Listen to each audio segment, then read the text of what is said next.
बलिया में बाढ़ के हालात को देखते हुए प्रशासन ने कुछ तैयारियां भी शुरू की हैं। तैयारियां उस मिट्टी के कटान को रोकने की जो गांव में बाढ़ का पानी घुसने से शुरू हुई थी।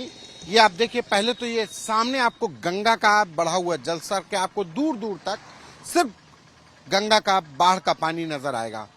पूरा का पूरा इलाका ये पानी से ढक गया है, पानी में गायब हो गया है और धीरे धीरे जब पानी बढ़ा तो ये सड़क किनारे आने लगा है।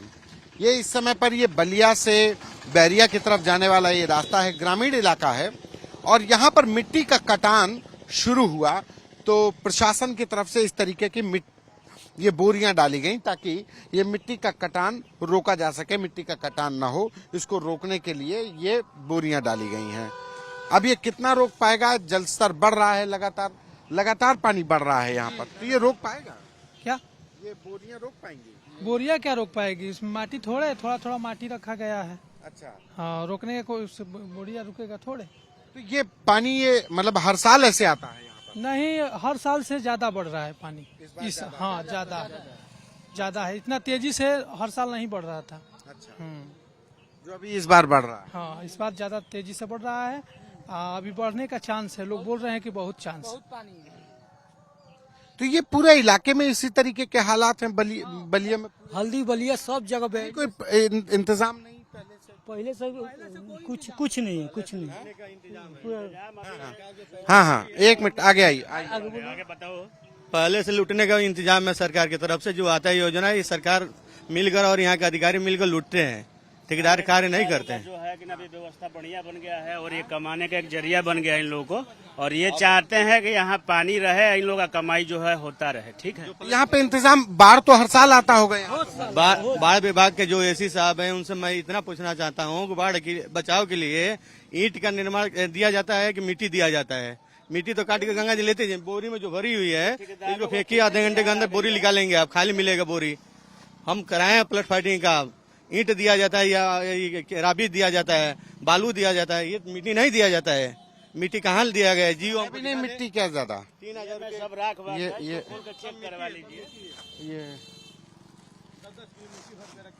मिट्टी इसमें भरी हुई है। प्रशासन कहता है कि इसी के सहारे मिट्टी का कटान रुकेगा, लेकिन बताइए 5-5 केजी का गोनी है जिसका लिमिट आता है। इससे रुक पाएगा करीब?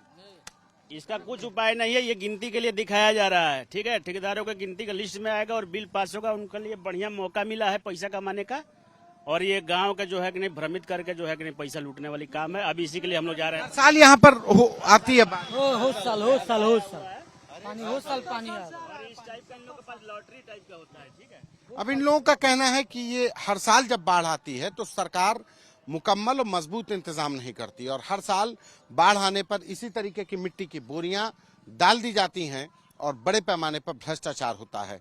लेकिन प्रभावित होते हैं तो वो गांव वाले जो इस तरीके से हाईवे के किनारे जो गांव बसे हैं, ये बलिया से बैरिया की तरफ जाने वाला हाईवे का ये गांव है, ये गायघाट बघौच ये इलाका है, ये गांव है और यहाँ पर ऐसे पूरे रास्ते में आपको इसी तरीके से जो सड़क किनारे जो गंगा जी बढ़ी हुई हैं, जो बाढ़ का पानी पहुंच रहा है, उसको रोकने के लिए इसी तरीके से किनारे किनारे ये बोरियां डाली गई हैं जिसमें मिट्टी है। उम्मीद है कि ये रोक पाएंगी, लेकिन बाढ़ का पानी जिस तरीके से बढ़ रहा है इससे लोगों को लगता है कि अभी और मुसीबत बढ़ेगी। बलिया में प्रशासन ने बाढ़ को रोकने के लिए इंतजाम भी शुरू कर दिए हैं। इंतजाम ये सैकड़ों बोरियां लगा कर की जा रही हैं। ये बलिया के बैरिया की तरफ जाने वाले रास्ते पर ये जो गंगा का कटान है, ये आप सामने देखिए, गंगा जी बह रही हैं।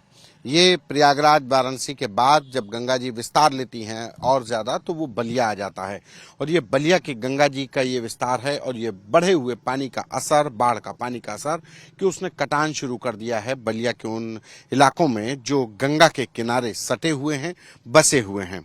मिट्टी के कटान को रोकने के लिए तमाम जो मिट्टी के जो बैग डाले जाते हैं, जो मिट्टी की बोरियां डाली जाती हैं, वो डाली गई हैं ताकि मिट्टी का कटान रोका जा सके, बाढ़ को रोका जा सके। और ये सिर्फ एक जगह का इंतजाम नहीं है, इस तरीके से सिंचाई विभाग ने पूरे बलिया में जहां जहां पर ये गंगा के किनारे का इलाका है, जहां पर पानी लगातार बढ़ रहा है, वहां पर इसी तरीके से इंतजाम किए हैं। बोरियां डाली गई हैं और इन बोरियों के जरिए कोशिश की जा रही है कि बाढ़ को रोका जा सके, नियंत्रित किया जा सके, क्योंकि गंगा का जल स्तर लगातार बढ़ रहा है और अगर इसी तरीके से जल स्तर बढ़ा तो गांव वालों का डर है और प्रशासन को भी डर है कि कहीं ये जल स्तर बढ़ करके गांव में न घुस जाए। जो गांव के दूसरे साइड हैं, इस हाईवे के, स्टेट हाईवे के दूसरी साइड जो गांव बसे हैं वहां पर न घुस जाए। जो गांव की साइड, जो गंगा की तरफ जो गांव बसे हैं वहां पर पानी पहले से है, तमाम गांव खाली हो चुके हैं, शहरी इलाकों में पानी भर चुका है और अब इस बाढ़ को रोकने के लिए जो इंतजाम है वो सिर्फ इंतजाम है। तो ये बाढ़ को रोकने के लिए ये मिट्टी की बोरियां जिनको किनारे लगाया गया है। बाढ़ प्रभावित इलाकों में प्रशासन के पास दो चुनौती होती हैं। एक कि जो बाढ़ग्रस्त इलाके में जो लोग फंस गए हैं उनको सकुशल निकालना और फिर उन इलाकों में कोई संक्रमण ना हो, लोग बीमार ना हो, मवेशी बीमार ना हो, इसका भी पूरा ख्याल रखना।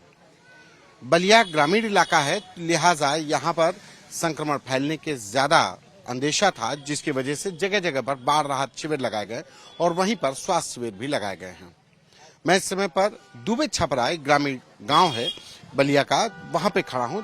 ये बाढ़ग्रस्त इलाका है, पूरे में ये गांव है, ये पूरे में बाढ़ का पानी अंदर घुस चुका है। लोग नावों से आ जा रहे हैं, इस्तेमाल हो रहा है, लोग सकुशल आ जा रहे हैं उसी के जरिए।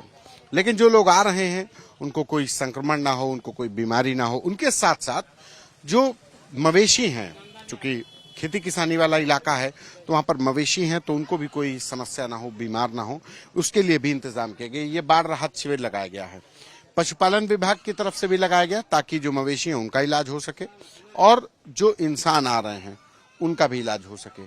दोनों के इलाज के इंतजाम है।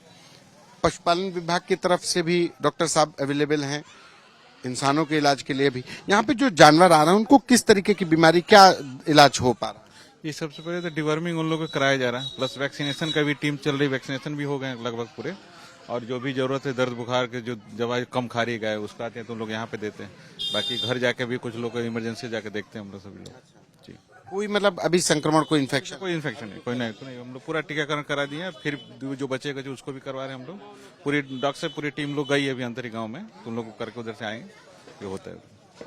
तो ये दवाइयां भी अवेलेबल हैं, यहाँ पे दवाइयां भी दी जा रही हैं, लोगों को दवाइयां भी दी जा रही हैं। यहाँ पे आप मतलब जो लोग आ रहे हैं मतलब इंसानों के इलाज के लिए, तो यहाँ पे किस तरीके की बीमारी या कुछ फैला हुआ है कि क्या दवाइयां चल रही हैं? सबसे बड़ी बात है कि जो भी इंसान आ रहे हैं, फंगल इन्फेक्शन वाले लोग ज्यादा आ रहे हैं, जो पानी लगने से पैर सड़ जा रहा है, खुजली के लिए आ रहे हैं, फीवर के लिए आ रहे हैं, कोल्ड के लिए आ रहे हैं, सर्दी जुकाम ज्यादा हो रहा है भीगने की वजह से, क्योंकि लगातार बारिश हो रही है। आज बारिश हम लोग के यहाँ अभी सुबह से नहीं हुई है, नहीं तो इससे पहले लगातार बारिश होने की वजह से सर्दी जुकाम ज्यादा हुआ है। हमारे यहाँ लोगों के लिए कफ सिरप है, एंटी फंगल क्रीम है और सारी दवा अवेलेबल है। जो एक प्राथमिक चिकित्सा जो भी है वो हमारे यहाँ अवेलेबल है। हमारे यहाँ बगल में 108 भी खड़ी है और 102 भी है। जो प्रेग्नेंट लेडी जो है गांव के अंदर फंसी हुई है, उनको अगर किसी प्रकार की कोई दिक्कत होती है तो हम उनको अपने बगल के सीएससी पे तुरंत ले जा सकें। इसके लिए हमारी एएनएम भी हैं और हमारी लेडीज स्टाफ भी हैं, सारे लोग मौजूद हैं यहाँ पे। ये पूरा ब्यौरा रखा जा रहा है, जो लोग इलाज कराने आ रहे हैं और इस तरीके से बाढ़ राहत शिविर चलाए जा रहे हैं ताकि बाढ़ प्रभावित इलाकों में जनजीवन बाढ़ की वजह से अस्त व्यस्त तो हुआ, लेकिन इसके वजह से कहीं किसी को परेशानी ना हो। बाढ़ प्रभावित इलाकों में लोगों की मदद के लिए एनएनएमयू यानी नेशनल मोबाइल मेडिकल यूनिट भी खड़ी की गई है। ये एक छोटी सी एम्बुलेंस, एक तरीके से डॉक्टर्स अवेलेबल हैं, मेडिकल स्टाफ अवेलेबल है, जो ओपीडी की तरीके से काम करता है। जो बाढ़ प्रभावित इलाकों में जो लोग आते हैं तो उनको जांच परख के लिए, उनके लिए दवाइयाँ जो दी जा सकती हैं नेशनल मोबाइल मेडिकल यूनिट के जरिए, combined initiative of government of India and government of UP. तो ये डॉक्टर्स अवेलेबल हैं, जो प्राथमिक इंजेक्शन या एक ऑक्सीजन की भी व्यवस्था की गई है कि अगर कोई इंतजाम, कोई किसी को जरूरत पड़े तो उसका भी लगाया जा सके। इस मेडिकल स्टाफ भी है। सर, किस तरीके की दवाइयाँ और किस तरीके का इलाज आप लोग यहाँ पे इस एम्बुलेंस के जरिए कर पा रहे हैं? ये जो नॉर्मल ओपीडी है वही हो रही है। सर्दी खांसी बुखार जो है बाढ़ प्रभावित लोगों को जो हो रहा है, पैर में जैसे उनका कट गया है या छिल गया है, उसके लिए दवा है, और सर्दी खांसी बुखार ये सब है। ऐसी हर जगह पर ऐसी एनएनएमयू की यूनिट? यूपी में 55 डिस्ट्रिक्ट में चल रही है गाड़ियाँ ये। ऐसी गाड़ियाँ, हाँ। नहीं, बाढ़ वालों, ये हम लोग की चलती है विलेज में, तमाम ग्रामीण इलाकों में चला रहे हैं, तो ये बाढ़ वाले इलाकों में आप लोग प्लेस हम लोग का कल से लगा है यहाँ पे ड्यूटी बाढ़ के लिए, 1 हफ्ते के लिए लगा है।